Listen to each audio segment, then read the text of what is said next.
I did it again. I wonder whatever happened to that girl. Welcome to Flynn Dog Woodwork. Well, just like Brittany, I did it again. I Googled deep into the bowels of Amazon.com to find 5 tools that I thought might be a valuable addition to my workshop. Let's take a look at these 5 tools and see if there's anything out there for you. So the first item we're going to get into has everything to do with precision, specifically precision at the miter saw. This is actually a tool I've seen on a number of YouTube videos, and it's usually hanging on a wall in the background. However, I've never been quite sure what this tool is used for. Of course, most big-time YouTubers have one of these and the color is red. However, mine's gold, so let's go take a look at it. So this tool is called a Hexagon Ruler. Let's unpackage this and see how we can use it. So if we take a closer look at this tool, you can see that it's in a hexagon shape. And at each corner, it's got a corresponding angle, 67.5, 45, 75, 60, as well as 54. If we look at the back side of this ruler, you can see there's a flat plastic back. When we flip the ruler around, you can see that there's a handle that attaches with a magnet. If we take a closer look at that magnetic handle, you can see that there's a slot carved into the bottom of it. This allows you to slide it over that ruler and give support to the base of it. So you might be asking right about now, how do you use this ruler? Well, let's head over to the miter saw and test it out. So the first thing that you can use this ruler for is with the handle in place, you can push it up against your fence, and here I have it set to 45 degrees. So I'll adjust my miter saw to 45 degrees and we'll test that angle. So once I have my saw blade lowered, I can push this ruler against the fence and the blade and make sure there's no gap in between the fence or the blade. The use of the ruler in this fashion is really just a secondary feature of this ruler. The primary purpose of this ruler is to set those horizontal miters. So let's go back to the miter saw and test that out. So as you probably know, most miter saws have an angle adjustment in the back. This one goes from 0 all the way to about 48 degrees. However, if you're like me, you may have never tested those angles, and you probably don't know if they're completely accurate, and that's where this tool really shines. So for this example, I'm going to adjust this miter saw to 45 degrees.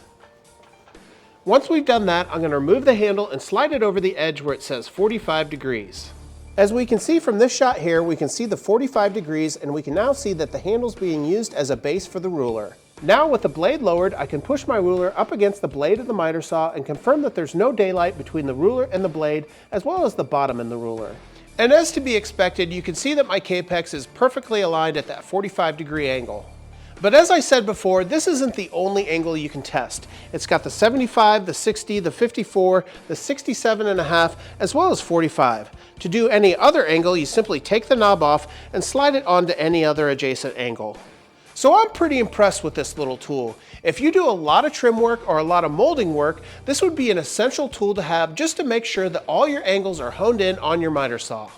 So I'll be honest, I'm pretty pleased that when I set my Capex to 45 degrees and I pushed my angle ruler right up to that blade, there was no daylight. So that gives me the confidence to know that my miter saw is set up correctly and is completely accurate. So now that I feel more comfortable about my miter saw, it's now time to move over to the table saw. And that's what this next tool is all about. So this tool is red. However, it's not made by woodpeckers. In fact, this little tool is about 1/10 the price of the same tool that's manufactured by woodpeckers. Before we open this box, I want to tell you a little story I have about this tool. So when I purchase tools and feature them on videos, I always open the box and take a look at them just to make sure that I understand how they work. And in messing around with this next tool, I was having all sorts of issues. In fact, I wasn't even sure I could show this tool on a video. However, after fiddling with this tool for a bit, I then came to the realization that it wasn't the tool that was inaccurate, it was actually my table saw fence. So let's open this box and I'll show you what I did.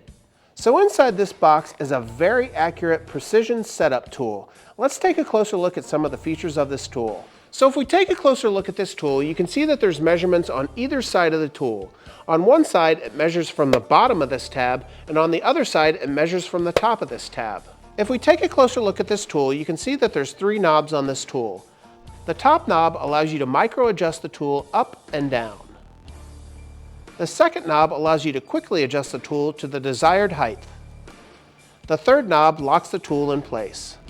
So one of the nice things I like about this tool is it has a very wide base. This allows you to easily place it over your bit on your router table and adjust your bit to the desired height. One limitation of this tool, however, is you can only reference 1 inch from the bottom of this tool and 1 1/16 inch from the top of the tool. Let's go head over to the drill press and I'll show you how to use the top reference. So let's say you have a piece of plywood that you don't want to drill all the way through. Well, by referencing the top of this tool, you can lower your bit until it touches the very top. Then you can lock your drill press in place and then remove the tool. Once that's all in line, you can place your workpiece on top and make the drill hole. So now that we've seen this tool in 2 different functions, now let me take you over to the table saw and show you the function that surprised me. So here I've got this tool set up to 1 inch. This references the top of this tool to the bottom of the tool. Now if we place it on its side, you can see that the distance between the bottom of this tool and the top of this tool is 1 inch. Therefore, the span in between is 1 inch exactly. And this is where this tool totally surprised me. Let me show you what I'm talking about. So with this tool set to 1 inch and on its side, I then place the bottom of the tool towards the fence. I then push the tool towards the saw blade, and then I adjust the fence until the top of the tool touches the saw blade. And that's when I noticed that the measurement of my fence showed 1 1/16 of an inch. So that's when I said this tool is a piece of junk and I can't feature this tool. Well, I made a few test cuts and it turns out that my fence is actually off and it was cutting at 1 1/16 of an inch. So I quickly went back to the table saw and adjusted my scale. And that's when I realized how much I needed this tool. I go long periods of time without recalibrating my tools. A lot of times I'll do it project to project, but by having this at my table saw, I can always check to make sure that all my alignments are correct. So I couldn't be more pleased to have this little addition in my shop, and it will just make all my projects just a little bit more accurate. Well, that's 2 items so far today. Before we move on to our 3rd item, I ask you to do me a huge favor and hit that subscribe button and leave a like, as it really does help out this small woodworking channel. Also, for any of the tools that we take a look at today, I'm going to leave links in the description below so you can go check out those tools for yourself. So if you've been watching this channel for any period of time, you know that I've been on the constant lookout for the perfect corner clamp. Well, I found another one. Let's go take a look at it and see how it compares. So this corner clamp is once again made in China, and it's got this nice little box that says Woodworking Tools. Let's open it up and I'll show you what comes inside. Well, once again, we have another red tool that's not made by woodpeckers. This is actually made by a brand called EZ2-M. Now this appears to work in the same way that L brackets do on corners. So let's take this out of the box, assemble it, and give it a test. So inside the box comes 2 corner brackets as well as 4 clamping screws. Let's take a closer look at this corner bracket as it's got some unique features. So this corner bracket has centimeters on each side of the triangle. It's got a center line with the centimeters going out on either side of the center line. Unlike regular L-shaped corner clamps that have holes that go through the entire clamp, this corner bracket only has indentions for the clamps to fit through. Another unique feature of this corner bracket is it does have a little lip that goes around the entire bracket. It's that lip that will allow you to easily rest your corner bracket on your workpiece and it will support itself. Then it's just a matter of clamping it down. Here you can see I've got 2 corner brackets in place and now I can place my square into that corner and it is perfectly square. So this is just another corner clamp that has a lot of unique features that many of my corner clamps that I currently have just don't have.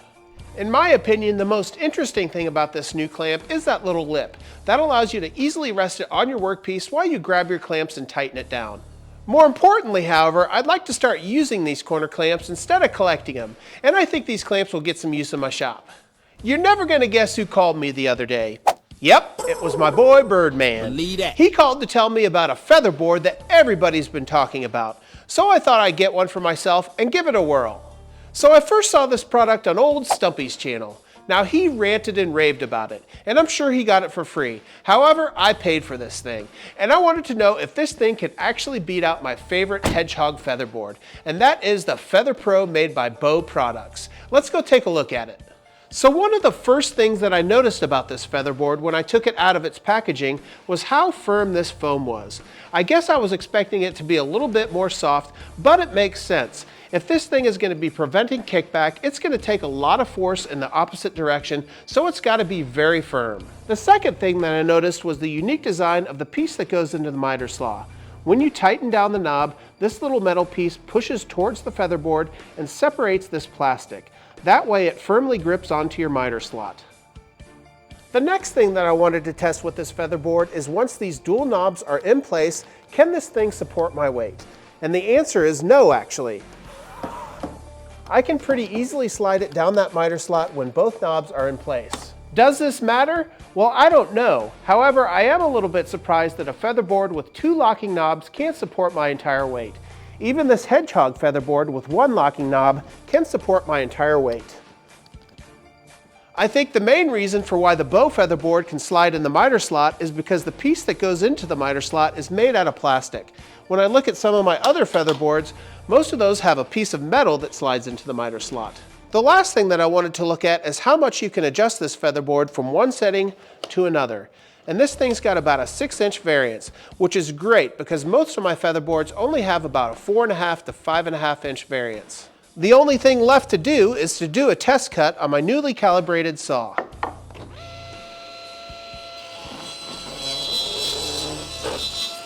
And here you can see a close-up of how those feathers interact with each other as I push my wood through the table saw. So I guess I'm pretty impressed with this featherboard. I'm not sure it's going to replace my Hedgehog featherboard, but I do think it's a very safe featherboard. Now, I can't account for the kickback protection that this featherboard can provide you. However, I have a feeling if it was featured on Stumpy Nub's channel, it was probably tested pretty thoroughly. But for me, the bow featherboard can't compete with the quick on-the-fly protection that the Hedgehog featherboard can provide. Well, that's 4 items down and only 1 left to go. The next item we're going to take a look at was somewhat influenced by the battery infrastructure that I currently have in my shop. So here we are over at the Ryobi section of my shop, and it's this guy right here that partially influenced me on purchasing this next item. Since I'm locked down with the Ryobi infrastructure, this little tool caught my eye. So light in my shop is something that I constantly struggle with. I've got a couple areas where I don't really have good light to work in, and that's why I purchased this next item. Now, if I give you a mouse eye view of the top of my shop, you can see that I have a variety of lights all around the shop. However, these lights don't provide all of the lighting that I need in certain spots like this corner, the front of my shop, or directly above my bandsaw. So I wanted a light that I could easily maneuver around the shop so I could light up some of these dark areas. And that's what this next tool is all about. So this is the Ryobi work lamp. Let's open this box and see what it's all about. So if you're stuck in a Ryobi infrastructure like me, this little lamp is pretty cool. Let me show you some of the features of it. By far, one of the coolest features of this lamp is it takes your standard 18-volt battery that you use with most Ryobi tools. But not only that, but it also has plug-in capability with this outlet in the back. On the back of this lamp is the on and off switch, which allows it to go bright and dim. This lamp also has the ability to rotate 360 degrees even with the battery plugged in. Once you have it to your desired setting, you lock it into place with this knob. Don't have a good place to set this lamp on your workspace? Well, hang it over a stool, or a chair, or a bandsaw. Don't ask me why you would do that, but you can. Maybe a swing arm for some extra light where you need it?